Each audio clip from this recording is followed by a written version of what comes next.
So, what did I read recently? The title already says it, Billy Bat. The thing is, I never did like a manga or book review before. I'm just gonna put some random gameplay into the background. Probably Crash Bandicoot because I recently did a let's play of it.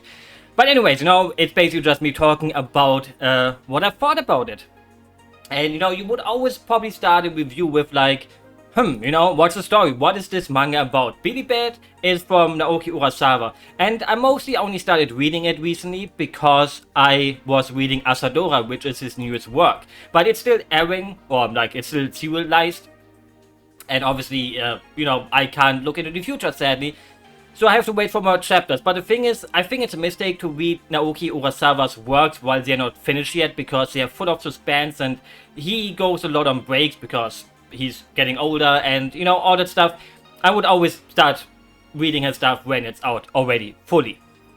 And I once started reading Billy Bat before, and it wasn't finished yet.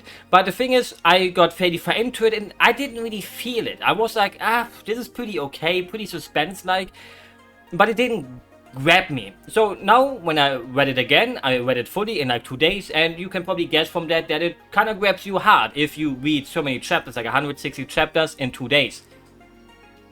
So basically, what is this about? Billy Bat is a story about a cartoonist who draws a bat, Billy Bat. And this bat is somewhat more than just a bat. So he draws a silly bat comics, and this bat is kind of smug, he's charming, he's like a detective. It's the kind of cartoon that kids can enjoy, but also adults. It makes everyone happy. But it's not that big of a hit yet. And then one day, some police officer comes and checks out his studio because of certain things that also gets revealed in the story later on. And the police officer is like, hey, I've seen it in Japan because I was stationed there, and there was like a manga that was with this bat. And Kevin was also stationed in Japan during World War II because he was a translator. And he goes like, hey, that can't be right. I'm the creator of this bat. And then, he's like, but what if I'm not? What if I saw this in Japan? And, maybe I stole it. I can't let that happen. And then he goes to Japan to find the origin of this bat. And he sees like this pillar and goes like, wow, that's truly a bat. And the bat talks to him. Because the bat is an omnipotent being that was there before humanity and will probably also be there after humanity. But more about that later. And the thing is, I won't go too much into spoilers. When I spoil something, like I want to talk about the ending of the manga, I'm going to give you a warning. I'm going to go like, wee, spoiler alert. And I'm going to give you time to close the video if you don't want to hear the ending. So he goes on this quest to find out what the bat is truly about. And then suddenly the bat talks into his mind. And there's like tons of other people that the bat talks to. And most of those people are some very influential people that you know. For example, Hitler. Everyone knows Hitler. Jesus and Judas. Their story. Everyone knows their story. John F. Kennedy and Lee Harvey Oswald. And it goes through all these different time eras, which is not a new thing to Naoki Urasawa's works. Like, all his stories kind of spanned many years. But this here spans way many more years. It goes from the start of humanity to the end of humanity. And the one thing that all of those eras have in common is the bat controlling those people, because the bat talks to you. And the bat tells you, do this or do that. And there's more than just one bat. Like, some people say, don't listen to the black bat and don't listen to the white bat. And then, the thing is, the manga is in black and white. The thing is, the bat is also in black or white. Like, nobody knows who is the black bat and who is the white bat. And people don't even know if it's true that the white bat is good or the black bat is bad.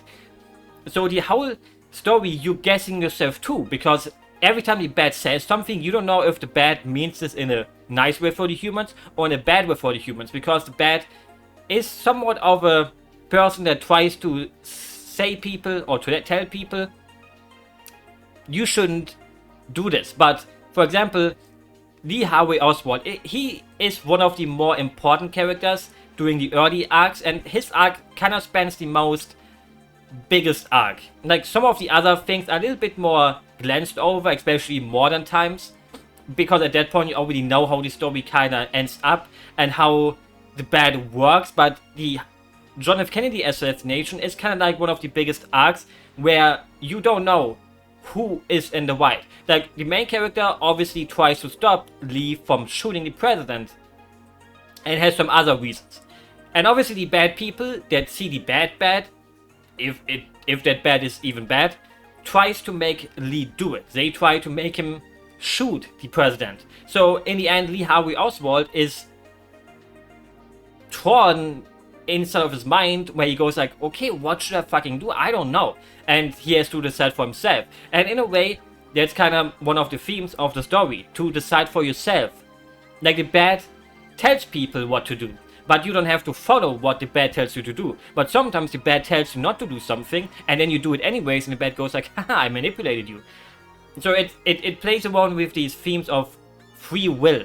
Are these characters acting accordingly to their own will, or are they actually just following the bad's orders and getting influenced by it? And it asks the question to you too, what exactly is free will? Like, if we take away the bad in real life, if you listen to a person in your life all the time, that person can be your own personal bad, right?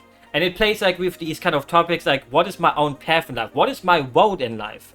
And it kind of shows that some people have bigger roles than others. That's just how life works. If you become the president of the United States, you have a bigger role and will always have a bigger role than people that didn't become the president. But the thing is, everyone can become the president, right? So if you try to become the president, maybe it will work out, maybe it won't. But in the end, me and you, we are both normal people. Does it mean we don't have a role in life? No, we can write our own stories too. Because the cartoonist at the start was also just a normal person that turned into more than just a normal person. And that's how it can go with all of us. Like, I don't want to tell you that you should assassinate the president, but Lee was a normal person too before he got into this mess. So it asks the question, what is your role? Can you find your role? And you should find your role. Even if you think you're just a background character, you can still have a role. Because even the bad kind of says it like this. Like, the bad prefers to talk to people like Hitler or Albert Einstein. People that have like this power to really change the world. But the bad also has simpletons, that's what she calls it, that she can talk to and use for their cause. And it shows you that even those people that are considered less people, kinda, can have a role in life and can change the world. And that's one of these central themes and topics of the story. Free will, what is your role in the world, and how can you change that? How can you show the world what you can do? You have to find your own way in a way. You shouldn't always take orders, but maybe sometimes you should take orders in that way. You always have to decide for yourself in the end. You shouldn't just take it and not think about it. You should think about those choices and then come to your own conclusion. Even if it sometimes ends up as the bad solution. Like, we all had that. We all did something that we regretted in the end. But, you know. And the thing about Billy Bat is that Billy Bat is like a cartoon for the whole world, and most people don't know about like the influential aspect of the Bat, who talks to the people who mostly draw the Bat and can see the Bat. And, you know, the story is basically a little bit like Mickey Mouse too. You know, Mickey Mouse was obviously like one of the biggest cartoons in the world, and probably still is in a way. And the story behind Mickey Mouse is basically, it was there to bring joy to people. And over the course of the story, the company behind Billy Bat kind of turns more into Disney. You know, like, in real life, Disney sues people who try to use Mickey Mouse for their works, right? Like, they go like, hey, you use a mouse as your fucking mascot character, fuck you, we're gonna sue you to oblivion. In Billy Bat, it kind of goes a little bit farther. They just kind of kill people who try to use Billy Bat and all that stuff. Like, basically, the Billy Bat enterprise becomes more like Disney plus nested together in the story. It goes a little bit too cartoonishly evil at times for me, where it goes like, yeah, we control the water supplies of the world and everything. But anyways, it's not even that big of a deal kind of in the story. What I did like about the story, that it has so many different time eras, and it feels weird to say that the story has Hitler in it. That makes you a little bit sympathetic. Like, I'm not trying to say that Hitler is a good guy, but it plays with the ideas of how would history change. Like, these people listen to the bad in the wrong way, because if Hitler would have listened to the bad kinda, he wouldn't have really done World War II in a way, right? But he obviously did World War II, but he kind of regrets what he did. Or we've seen before the war kinda, like, he knows what he has to do because of the bad, and he gets like a vision from the bad that makes the world look like poop, and he kind of wants to try to change it. But the thing is, in the end, he does World War II. World War II is a real thing in the world, and he didn't stop it. He could have stopped it, but he went for World War II.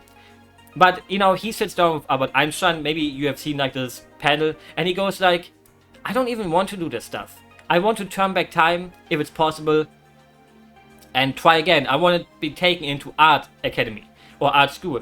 And so they basically also open a question about what would you do if you could control time, because there's a scroll with Billy Bat, and the scroll supposedly has the power to turn back time, so you can redo what you want to do. You can go in any point in life and change your life. And the thing about it is, some people have rather mundane going back to the past questions. Like they kind of ask one, like, what would you do if you could go back in time? One person says, I want to go back to my wife before I lost her. Another person goes like, you know, I would want to redo my life. My childhood was shit. And then there's also people like Hitler who say, yeah, I would like to go back to art academy and try to get picked. And it opens the question like, what would you do if you could redo time? Where in time would you go? Would you... I mean, everyone has heard this question before. What would you do if baby Hitler was in front of you? Would you take baby Hitler and throw it off a cliff? Or would you make baby Hitler grow big and try to put him on the right path? What is the right choice here? What if that's not even the right choice? What if... Obviously, one of the reasons Hitler existed was World War I. If World War I wouldn't have happened, Hitler wouldn't have went to power and did those things that he did, probably, right?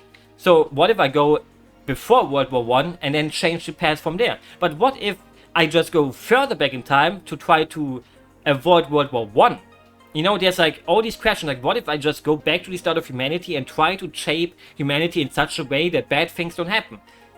And some people want to have that scroll to kind of rewrite history in their own ways, while other people just, you know, want to have a mundane wish. But I'm not gonna tell you if the scroll can really turn back time or what it truly does, because that takes away the suspense, obviously. But, you know, there's many people looking for it. But the thing is, sometimes, let me talk a little bit more about what I didn't like.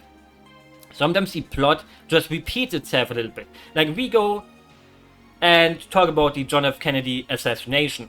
So it always goes like this, where the bad basically tells the main character or someone else what will happen soon.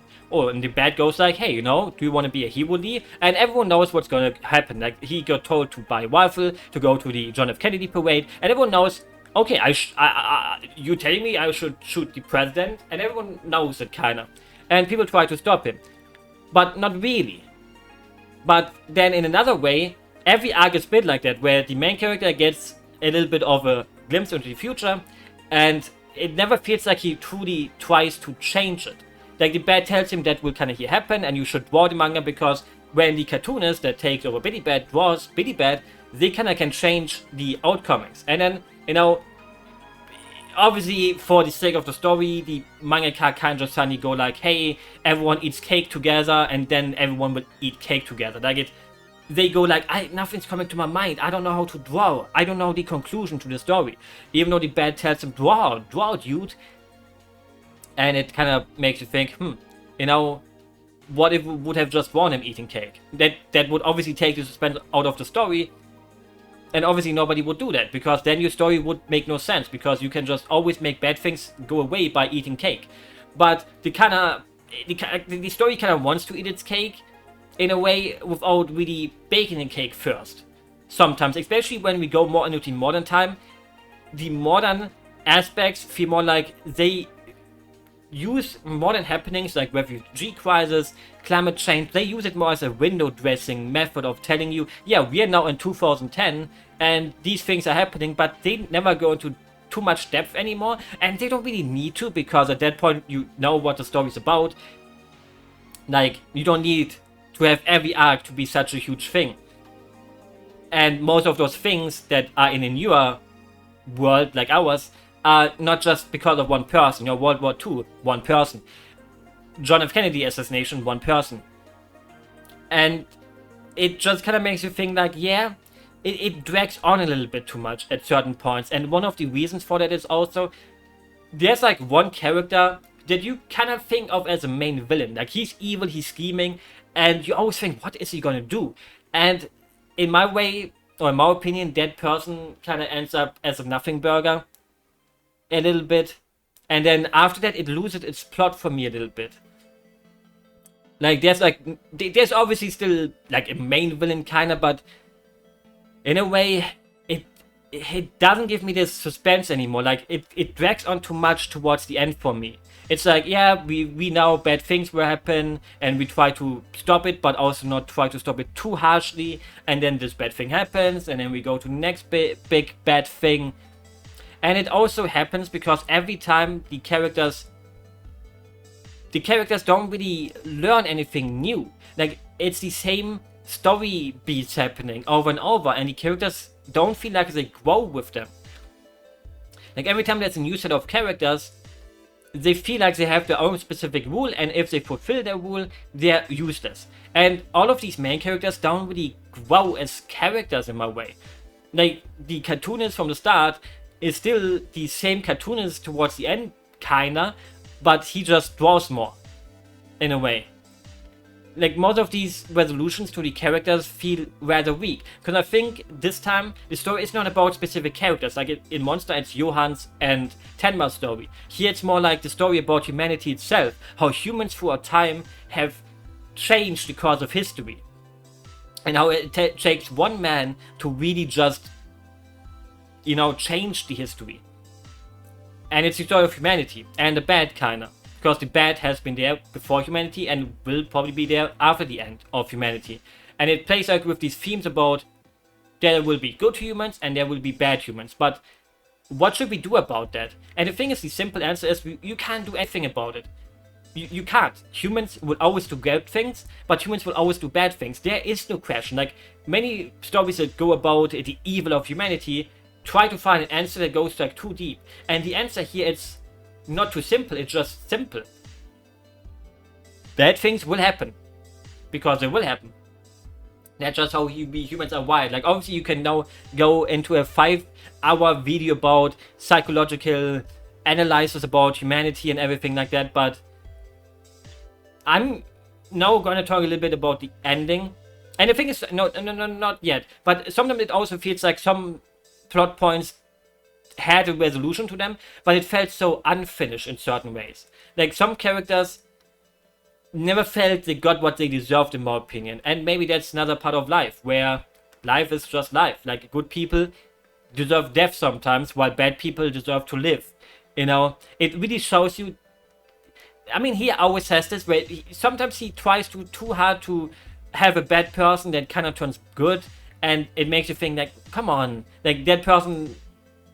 I mean, you can try to it's not a total redemption arc for some characters, but some characters were like so bad and killed many people, but they kind of turned a little bit more good in the greater eye of humanity, but it's still a mass murder in a way.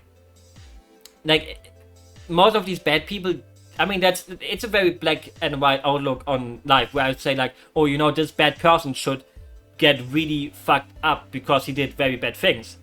But anyways, you know, that's just my take on it. But the thing is, you know, the characters never really truly connected with me because of them having the agency of their own sometimes. Like, these characters don't do it out of their own willingness. They cannot do it because the bad told them do this and do that. And it makes you always think, what does the bad want? What does the bad stand for? And then, you know, when we get to the end, Wii U spoilers. Wii U. Throughout the story, it was like told that the bad comes from outer space, kinda. And when it landed on Earth, and a meteor landed on Earth, and it split into 1,000 pieces, the moon was founded by it, and the moon has like the bad on top, and then the bad also split, and 2 bads kind of stayed on Earth, while one of them stayed on the moon, kinda like that, or all of them are on the moon, and it's all just visions. And they are there to watch over humanity, kinda. And the thing is, the person who gets the scroll can also do a wish, and the wish basically makes it so Earth gets redone, and it's a parallel universe Earth. And the story basically tells you that all the Earths in every parallel universe got destroyed because of it, because you have to redo Earth, and this is the last Earth ever. So now, the last Earth ever has only one wish left. And normally when you say that you want to redo future, it takes away the other Earth. And now the other Earth then has to start from the point where the other person wanted to redo it from, kinda in that way. But the main villain from the first 120 chapters goes to the moon to find the bat and asks his wish. So he asks for his wish to not redo the past, but to like kinda fix the future. And the thing is, he asks that wish, but the future doesn't really get fixed, because it's impossible to fix the future of humanity. That's like kind of the topic you get out of it, the meaning, because he was an evil dude and he's like, I don't want to be evil anymore, I'm gonna wish for something good in the future. And then the end is basically how world climate change happens, everyone dies, a war that nobody knows why it's even fought, and basically world is total shit. Like everything went wrong, even though he wished for the future to be fixed. And basically it tells the humans, you can't be fixed, your Earth is shit, you will always do bad, shitty things. And the ending ends in a way where there's two soldiers, both of them step on a landmine, and they're like, oh, why are we even fighting this shit? Why? Like, can you give me some of your water? And he goes like, no, I'm gonna shoot you, but nobody shoots each other. They go like, And then, you know, after a little bit of talking, they go like, why do we fight this war? We are all the same, we're all the humans. Black, white, doesn't matter. What country we come from, doesn't matter. We are all humans in a way. Because they pull off their shirt and they wear a Billy Bat t-shirt and then go like, oh, wanna read the last issue of Billy Bat? And then the other guy pulls out the last issue of Billy Bat that the other guy didn't read. And he goes like, wanna read that? And he wants to throw it over, but obviously you can't throw a magazine very far. And both of them go like, why did I step on this fucking landmine? And they talk, and suddenly a little kiddo stands up from the corpses that lay around there because they're in a village, and the little kid still is alive, and the kid is like, I need water. And it also has an issue of Billy Bat. So one of the soldiers throws the water over to the kid, but it doesn't reach. So the other soldiers are, fuck, you can't throw, you're like a pussy sissy. And he then goes like, hey, you know, I'm gonna step off the landmine to bring the water to the kid. And he steps off the landmine, and the landmine doesn't explode because it's old. And he brings the water to the kid, and everyone is like so happy that they found each other because through their love for Billy Bat. Because it shows them, hey, you know, we can be connected through the art and works of other people. But in the end, the world around them is still kaput. It's broken. It's a world that's almost unlivable. Sandstorms everywhere, no more water. So all of these three people get connected, like the two soldiers and the kid get connected through their love for Billy Bat.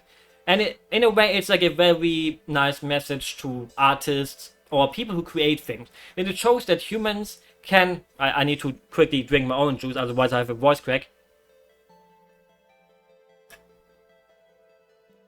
Sorry. It shows that humans can come together through simpleness.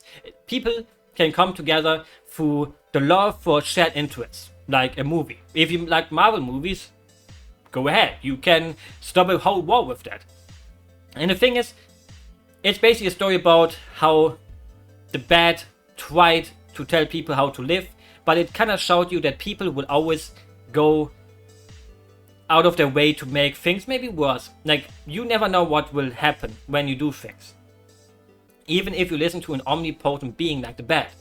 Because some of those people listen to the Bat and bad things happen anyways. It's like, nothing about this could have really changed. And, you know, I think that ending is a little bit too much of a out-cope. It's like trying too hard to show like, yeah, you know, nothing really matters. Like, the thing is, it tries too simple. It tries it too simple to show that shared love can put us together. It's a very nice ending in a way. It's very nice. It's sweet. It's bittersweet because the world is broken and it can't be fixed basically. Even though the ending is kind of like a good ending where they don't kill the kid or they don't kill each other, they have to walk together through this broken wasteland while humanity basically has like almost no point of surviving. Like the story of the moment of the story at the end is like some humans will always crawl towards a better ending and they will try to survive. But the thing is, we don't really see that happening. We just see those three people now walking off into the distance. Despite having no water, a war is still going on, there's sandstorms everywhere, it's basically unlivable. Like, these three people will probably die. They had a nice chat moment together to show, hey, you know, we were all connected for Billy Bat, yippee. So it wasn't all in vain when Kevin drew the bat all the time because it made us happy. And we can be connected through this, but that's kinda it. It's a very depressed ending, or a depressing ending, that shows us that the way we humans are, we will never get truly fixed. Nothing that we can do will be a good thing in the end. Even if we try to avoid wars, there will be other things that will still go bad. And yeah, it's a sweet ending, but I kind of thought it's too simple. I kind of would have thought it would have gotten involved way before things like that happened. But in the end, it's an ending that isn't too bad, but it really made me feel like, that's really it. Like, you know, because, you know, I'm not quite sure how to word it differently. Like, it was a little bit disappointing. I can't deny. But it still was an okay ending. It just didn't feel like this climax that the story went towards. Like, I thought the story should have maybe ended after the guy went to the moon. And something about that should have done it differently in the world. I don't say that I wanted to have a good ending, but something just lagged about the ending and the last few arcs, like where they go to Tibet. It felt so... It's just dragging on. It's like dragging on the corpse of a comic like Billy Bat later on, where Billy Bat is not what it once was anymore. Where it's just like, yeah, we have... This is unneeded, kind of. Like, I didn't really feel anything towards the last 40 chapters. Like, I was like, yeah, it's just the same plot points from before. This time, this will happen. This bad thing will happen now. Nobody's trying to really truly stop it. It dragged on too much, you know? But that's my opinion. It's still an okay ending, though.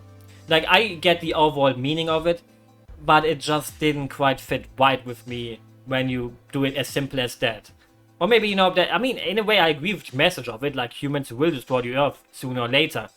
Even though I like to call myself an optimist most of the time. But anyways, I'm rambling too much now about the ending. It was an enjoyable manga. Like, I don't really have to talk about like the art or anything. Like, I love his art style and I love his overall stories. But for me, this would rank maybe third. Like, my top is Pluto, my second one would be Monster, and then Billy Bat. And, you know, I already didn't like 20th Century Boys that much. But the thing is, you know, this October, Pluto gets an anime on Netflix, I think. So I don't think they get aired every week. They get, like, dropped onto Netflix, and I hope it won't make it, you know... I hope people will talk about it, because Pluto is absolutely amazing. I hope the anime will be good. So, I hope you also enjoyed the video. Maybe you did, maybe you didn't. But those were just kind of my thoughts about Billy Bat. Like, I could have wrote this all down. But I like the overall themes of the story. So anyways, you know, have a good day, have a good morning, and everywhere. Like, if you live in Australia, it's probably morning, evening, I don't even know. Good morning. Good night.